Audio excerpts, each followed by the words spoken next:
Hola, muy bienvenidos a una nueva entrevista. En esta oportunidad nos acompaña Nathalie Incaminato, más conocida en redes sociales y también en el debate público como la Inca. Ella es doctora en letras, docente, escritora y una de las analistas culturales y políticas más agudas de Argentina. Inca, muchísimas gracias por tu presencia. Muchas gracias por tus exageradas palabras. Muchas gracias. No, por Contenta favor. de estar acá. Me quedo corto.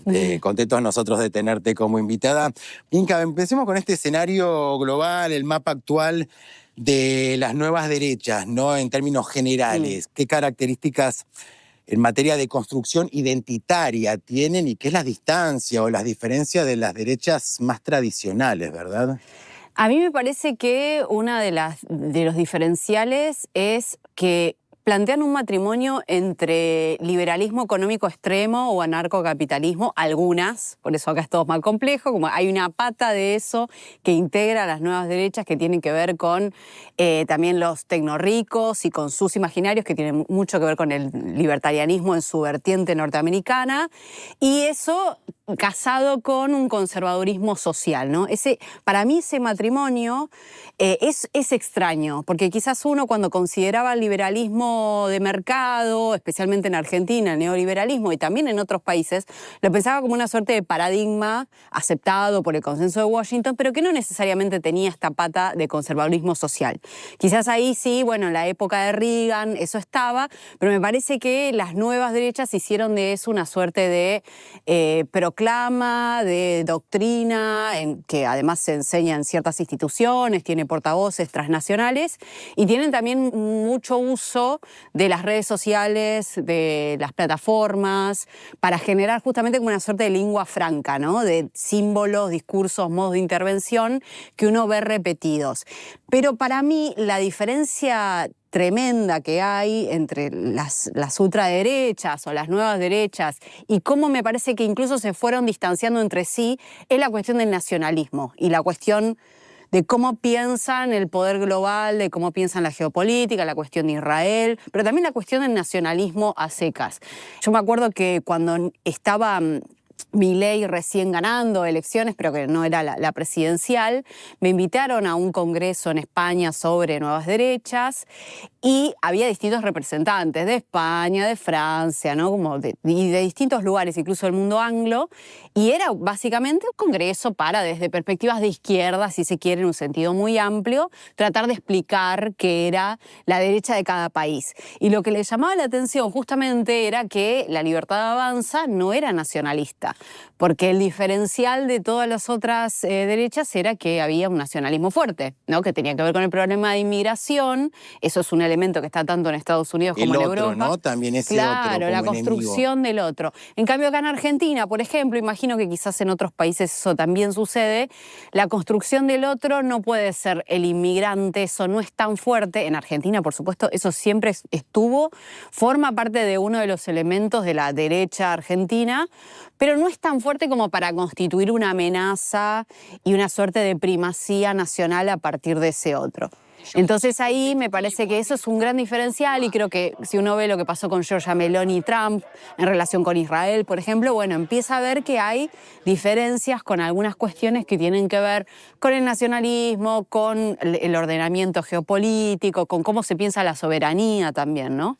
Claro, claro, sí. Incluso tiene cierta paradoja, ¿no? Javier Milei, digamos, yendo detrás de Donald Trump, imitándolo en muchísimos aspectos, pero precisamente en lo económico marcando dos modelos muy distintos. Proteccionismo Exacto. versus una entrega incluso de recursos naturales, una subordinación a las potencias extranjeras. Y esto que marcás del enemigo interno o del otro que construyen también es muy interesante, ¿no? El inmigrante quizás en Europa, en Estados Unidos, también acá quizás hay como más una migración interna, pero quizás se dirige más, no sé, a lo que acá le llaman los planeros, ¿no? Exacto. Una cuestión más de clase Exacto. social, quizás. Sí, y que incluso, yo creo que la ultraderecha argentina trató de hacer algo muy argentino, que es utilizar la idea de la casta de Bannon para traducirla como la política. Entonces, en ese sentido, bebió de algo que también se conoce mucho en Argentina, que es la antipolítica, que tiene que ver con la inestabilidad del país, que tiene que ver con un montón de discursos y cuestiones, incluso también tiene que ver con el antiperonismo, por supuesto, y el antikirchnerismo.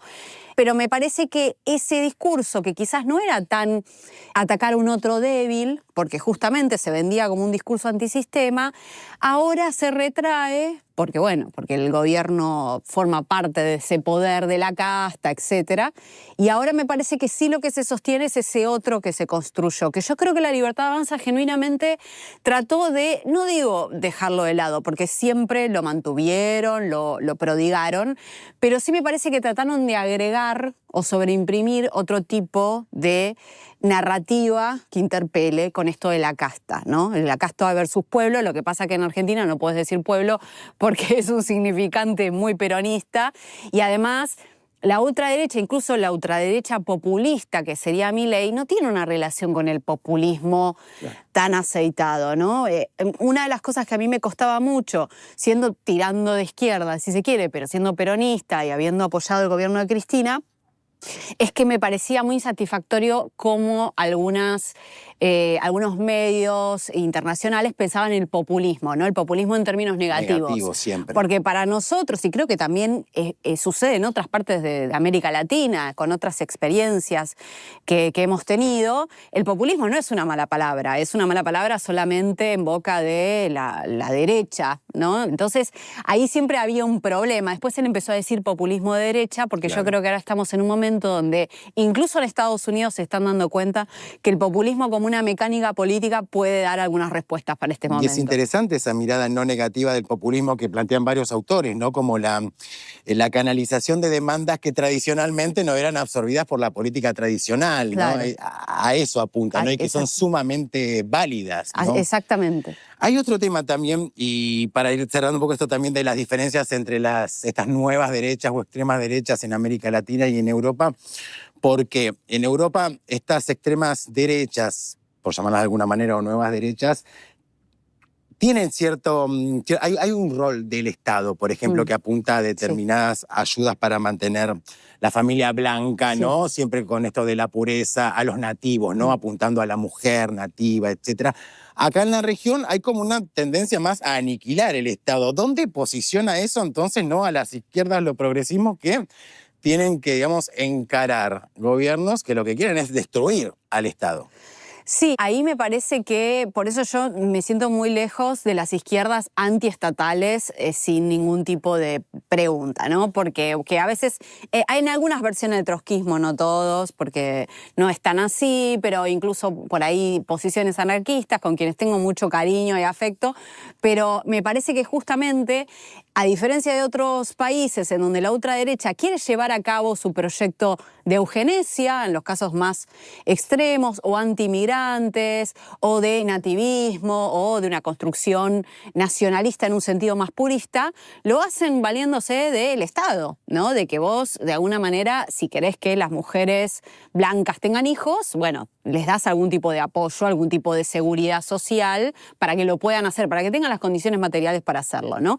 Acá en Argentina eso no sucede, es todo lo contrario. Por eso también creo que el fracaso de la ultraderecha argentina tiene que ver con esas paradojas constitutivas que ellos parecen no ver, ¿no? No tienen una política proactiva natalista, por ejemplo, ¿no? Tienen simplemente discursos natalistas que giran en el vacío.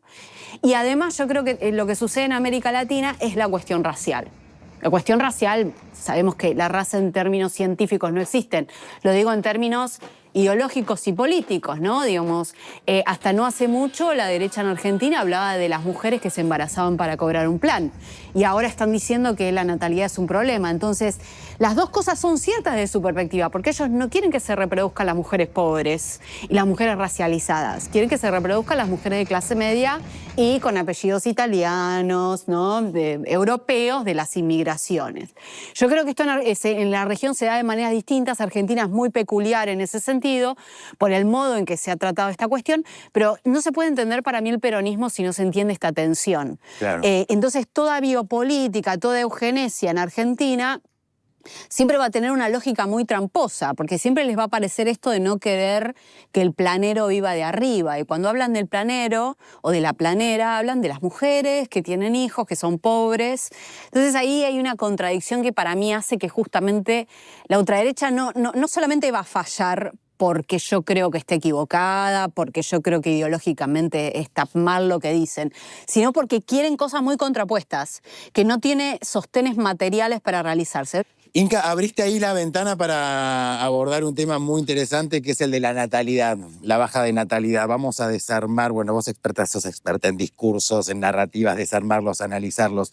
Y es muy interesante desarmar estas narrativas conservadoras que hoy están tan en auge, ¿no? Lo mencionabas recién, de hecho, el propio presidente argentino lo atribuyó recientemente, la baja de natalidad, directamente la linkeó a la despenalización del aborto, ¿no? Agredió incluso llamando asesinas a alguna que otra periodista que estuvo a favor en su momento de la despenalización. Sí. Muchos sectores conservadores lo suelen atribuir a eso como si fuese un factor, ¿no? Que no fuese multifactorial, ¿no? ¿Por qué crees que utilizan justamente esa arista? Yo creo que es para continuar un ataque a los feminismos argentinos por muchos motivos. Creo que uno tiene que ver con esta alianza entre conservadurismo social y anarcocapitalismo, que no es nuevo, que viene desde hace muchos años, que es importado de un matrimonio norteamericano, ideológico, político, etc. Pero además también porque el feminismo argentino es un feminismo muy popular y es un feminismo muy en contra del FMI, ¿no? Es un sujeto político que no solamente se queda en un feminismo de, no sé, corporativo o como se le suele decir de girl boss, ¿no? O un feminismo que en otros lugares le dicen blanco. Por supuesto que hay un montón de discusiones internas, pero en general es un feminismo que se ha manifestado en contra del gobierno de Macri cuando hubo este endeudamiento con el FMI. Entonces creo que hay un intento también político. Pero también creo que está la típica lógica de buscar un chivo expiatorio para fenómenos que son muy complejos. Y en buena medida tiene que ver con no hacerse cargo de lo que el propio gobierno está haciendo para empeorar las condiciones materiales de las personas que sí quieren tener hijos. En nuestro país la realidad es que no tiene que ver con el aborto, sino que tiene que ver con el descenso de algo deseable, que es el descenso de los embarazos de niñas y adolescentes. Esa es una de las razones fundamentales, te lo dice todo el mundo, lo dice incluso gente de derecha más conservadora, pero que no es de ultraderecha quizás, porque esos son los números. Y además también tiene que ver con el ingreso de la mujer en el mundo del trabajo, que en Argentina fue bastante más tardío, se dio un gran salto en los 90, con el cambio también de régimen de modos económicos, ¿no? Con que el crecimiento de servicios, etcétera, algo que pasó en el neoliberalismo menemista, pero eso genera que las mujeres no tengan tantos hijos o que lo pospongan y luego tengan un solo hijo o dos hijos. Pero en realidad el principal tiene que ver con embarazos no deseados de niñas y adolescentes. No hay manera de que se pueda volver atrás en ese sentido. El gobierno lo sabe. Entonces por eso utiliza un chivo expiatorio, porque no podés realmente revertir lo que sucede. Esto es algo global y que en todo caso lo que vos tenés que hacer es asegurar las condiciones materiales para que las personas que quieren tener hijos lo tengan. No es algo que se pueda hacer sin intervención estatal y sin ayudas estatales y sin una red de contención y sin un futuro que te asegure determinadas cuestiones. Y después la gente no quiere tener hijos, no quiere tener hijos. Claro. Y además esto no es una cuestión solamente de las mujeres. Ese es otro tema. Otro tema clave. Es que los hombres tampoco quieren tener hijos muchos. No quieren, que no podés obligar. Se le atribuyen también cargas sobre la mujer, ¿no? Claro, cuando en realidad, y además eso es muy contradictivo, porque muchas por ahí tenemos amigas que quieren tener hijos y no quieren su pareja. Entonces decimos, ¿en dónde se maneja esta gente que dicen estas cosas? ¿Quiénes los rodean, no? ¿Quiénes los rodean que no preguntan? Porque a veces también tiene que ver con eso, ¿no? Sigamos analizando un poquito a esta nueva derecha y otro ámbito nada, en el que la tenés muy clara y tenés análisis muy interesantes es el de la batalla cultural en el terreno digital, ¿no? Un terreno que saben usar muy bien estas nuevas derechas, sobre todo, bueno, el liberalismo, los libertarios, mejor dicho, aquí en Argentina, ¿no? Con su lenguaje particular, ¿no? La cosa corta, la ironía, el meme, el chiste fácil, la agresión, incluso la agresión fuerte, de mucho peso aquí en Argentina. Lograron conquistar, ¿crees?, un territorio que hoy en día es clave y que quizás otros sectores del arco político no supieron ahí manejarlo, ganarlo. Sí, yo creo que al peronismo ya le había pasado con el macrismo, porque el macrismo incluso estuvo vinculado con Cambridge Analytica, ¿no? Con estas tecnologías de campañas ya vinculados con lo digital en contra del sector del kirchnerismo particularmente. Yo creo que el peronismo lo que le pasa es que siempre vinculó su idea de territorio con una idea muy territorial en un sentido como lo entendemos, ¿no? Los barrios, las básicas, la calle, la construcción de poder en redes también institucionales, los sindicatos, ¿no? Entonces, esta nueva territorialidad no la vio a tiempo, no la vio a tiempo. Yo creo que, reitero, ya le había pasado con el macrismo. Igual, ojo, es verdad que durante los años kirchneristas había una pata fuerte también de lo digital. Algunos somos medio partícipes de eso y salimos de ahí. Incluso pienso, por ejemplo, en Pedro Rosenblatt, ¿no? Como figuras muy, muy valiosas para nuestro espacio que tienen mucho que ver con la digitalidad y que era más bien de la zona kirchnerista, que quizás era la más de Sumemos avanzada. el streaming también, claro, ¿no? A el este nuevo modo de comunicar. Sí, yo creo que lo que hizo la ultraderecha es politizar algunos espacios que antes no estaban politizados, ¿no? Pienso ahí en Steve Bannon metiéndose en los videojuegos, en esos mundos, ¿no? Algunas figuras metiéndose en 4chan y en esos foros de internet en donde ya la gente estaba ahí o estaba jugando jueguitos, especialmente los varones, o estaban opinando de la cultura de masas, de la cultura popular, y ellos empezaron a politizar eso, a sabiendas de algo que es real, que no sé cómo sucede en otros países, pero por lo menos en Argentina, la mayor parte de la gente no le interesa la política representativa, ¿no? Y de hecho se dicen a sí mismos como, bueno, yo no soy ni de uno ni de otro. Se presentan como apolíticos como muchas apolíticos, veces. exacto. Entonces, bueno, ¿cómo vas a buscar a esa gente? Bueno, politizando lo que a priori no es político e ir a buscar a la gente donde está. Entonces, en ese sentido, esos chicos que estaban en internet, especialmente esto en la pandemia, se profundizó, los fuiste a buscar de una manera divertida, ¿no? Podés participar con ambivalencia, con ironía. Y lo que tiene internet es que siempre tiene esta, que por eso a mí no me gusta en un punto, porque me gusta la política, me gusta la responsabilidad política. Sí me gusta internet, pero para que lo hagamos los que no nos dedicamos a la política, porque internet tiene esta cosa de...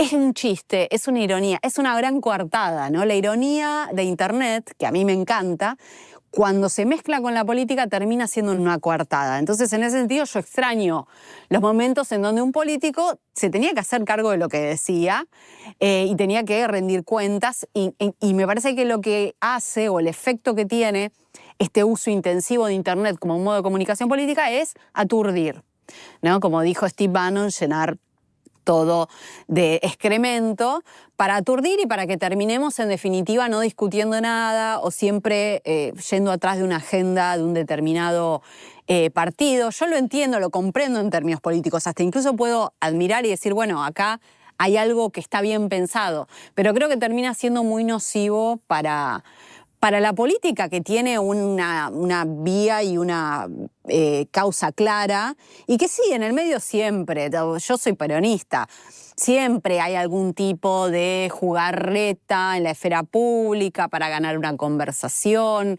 La ironía es una herramienta, pero me parece que hay un problema cuando hay una sutura tal que ya nadie sabe bien qué es real, qué no es real. Hay otro tema también muy vinculado a esto y lo deslizabas un poco, ¿no? La juventud, esta juventud de la que tanto se ha hablado, tan atraída, ¿no? Hacia Javier Milei, los libertarios, sobre todo los varones, Sí. ¿no? Hay una diferencia también que es interesante marcar, lo dicen, bueno, las estadísticas, los estudios, las mujeres votan muchísimo menos a diferencia de los varones que a La Libertad Avanza. Eso después me gustaría que, a ver si tenés tu hipótesis al respecto.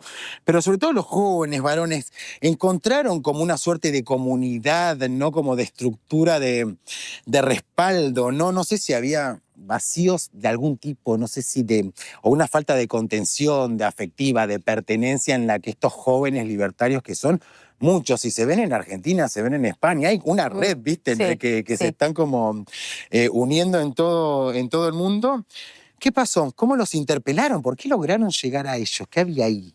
Mirá, muchos jóvenes pueden haber sentido que no les hablaba una política que quizás le hablaba más a las mujeres, ¿no? En 2018, cuando nosotros acá en Argentina tuvimos el boom, si se quiere, del movimiento feminista, Las mujeres fueron protagonistas. Está bien, uno podría decir, bueno, fuimos protagonistas durante unos meses, no era para tanto.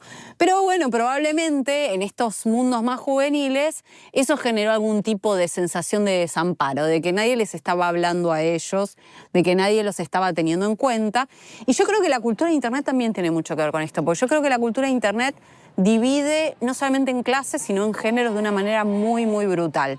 Los algoritmos, por el modo en que los usamos, por un montón de cuestiones, terminan generando burbujas, y muchas de esas burbujas no son simplemente ideológicas, son también de clase y son también de género. Entonces, muchas veces, cuando esos mundos se cruzan, cuando una chica empieza a hablar de las representaciones de la mujer en los videojuegos, se arma como una suerte de brutalidad ideológico-política donde pareciera que eso es, que te van a sacar lo que vos más querés, y ahí está todo el territorio para justamente poder politizarlo. Igual en Argentina yo creo que muchos jóvenes varones, además de un montón de cuestiones, se acercaron a Milei porque era algo que se planteaba como lo nuevo, porque estéticamente era muy masculino y muy para los varones, para determinado tipo de varones, por su demostración de virilismo extremo, que para mucha gente era risible. Digo, para mí era risible. Pero evidentemente yo no era el target que se buscaba en ese tipo de representaciones. Pero me parece que también el desamparo económico, la sensación de sentirse menos, esto es algo que igual opera en todos los países. Sí, sí, hubo un caldo ahí de cultivo que fue generando, Sí. generando esto. No va quedando poco tiempo, pero no quiero dejar de hacerte algunas preguntas. Recién mencionabas justo esto de la búsqueda de algo nuevo, que se escuchó muchísimo, ¿no? Sí. El cambio, el cambio, el cambio. Pero el cambio y el discurso de la casta, venimos a barrer con los privilegios, etcétera, y estamos en medio de un escándalo, pero de corrupción que está salpicando muchísimo a la Libertad Avanza, con el jefe de gabinete, Manuel Adorni, acusado de enriquecimiento ilícito, etcétera. Y algo que vos has planteado y que es muy interesante, ¿no? Porque lo articulás con la idea del resentimiento que plantea el presidente Javier Milei y muchos sectores de la derecha, ¿no? Que los que cuestionan o denuncian tienen envidia, ¿no? Son como los pobres envidiosos, esta lógica del resentimiento. Sí. Esto aparece, creo que en Hayek, por lo menos yo lo leí por primera vez en Hayek, que es esta idea de no basta con que el liberalismo económico plantee la verdad en términos científicos, sino que tiene que moralizar su postura. Porque en ese momento la moral estaba del lado de la izquierda, ¿no? Es eso lo que dice Hayek. Entonces nosotros tenemos que moralmente superiores, eso que plantea tanto Milei, es algo que ya estaba en Hayek y en toda una tradición del libertarianismo que busca justamente moralizar. Y en esa moralización la idea de que cualquier tipo de justiciero social, cualquier persona que crea en la igualdad, es un resentido, es un envidioso. Quiere que todos estén a su nivel porque no pudo lograr lo que el exitoso logra. Es la envidia al que tiene éxito. Bueno, esta operación es muy vieja, por otro lado. A Evita Perón también le decían que era una resentida y ella decía, sí, soy resentida. O sea, daba vuelta al estigma y se hacía cargo de que... Se escucha mucho, perdón que te interrumpa, no te permite ser rico. Está mal visto ser rico, ¿viste? Exactamente, se dice mucho. exactamente. Pero en realidad, en rigor, la Libertad Avanza no existe sin resentimiento, porque ellos tienen que movilizar el resentimiento. Cuando hablan de la casta, cuando generan este tipo de sensaciones y de recortes, porque todos sabemos que sí, por supuesto hay una parte de la política que se enriquece con la política, que solo le importa eso. La desigualdad económica en Argentina y en América Latina en general es un caldo de cultivo para estas cuestiones, porque es brutal lo que sucede, pero ellos movilizaron ese resentimiento para poder justamente llegar al poder, y ahora eso les vuelve en contra. No solamente, porque muchos dicen, no, bueno, claro, ahora lo de Adorni está pegando porque ellos hablaron tanto de la moral superior y que ahora no están a la altura. Y yo no creo que sea solo eso. Movilizaron la moralidad superior de ellos, pero también movilizaron resentimientos de la gente en contra de los políticos que tienen dinero.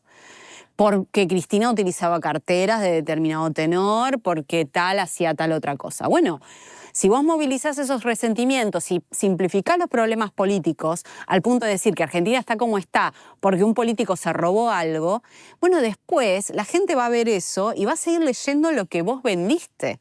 Entonces, me parece que también está esa cuestión. O sea, ellos dicen que el izquierdista es resentido, pero en realidad ellos necesitan todo el tiempo resentimiento para operar políticamente, porque cuando no tienen ese enemigo, que supuestamente es tan poderoso como la casta, como el sistema, empiezan empiezan a verse sus propias falencias y su propia incapacidad para resolver problemas, por lo menos para resolverlos mágicamente. El gobierno resolvió la inflación, la macro, sí, pero eso tiene un costo tremendo social que estamos viendo. No existe una utopía donde todo se resuelve como nos vendieron. Inka, bueno, seguiría charlando con vos muchísimo más, pero nos acabó el tiempo. Muchísimas gracias por tu presencia. Por favor, gracias a ustedes. Ha Y un sido- saludo a todos en los lugares en los que estén. Ha sido un placer y a nuestra audiencia, por supuesto, sigan en nuestra pantalla que nos volvemos a encontrar en cualquier momento. Gracias por acompañarnos como todos los días.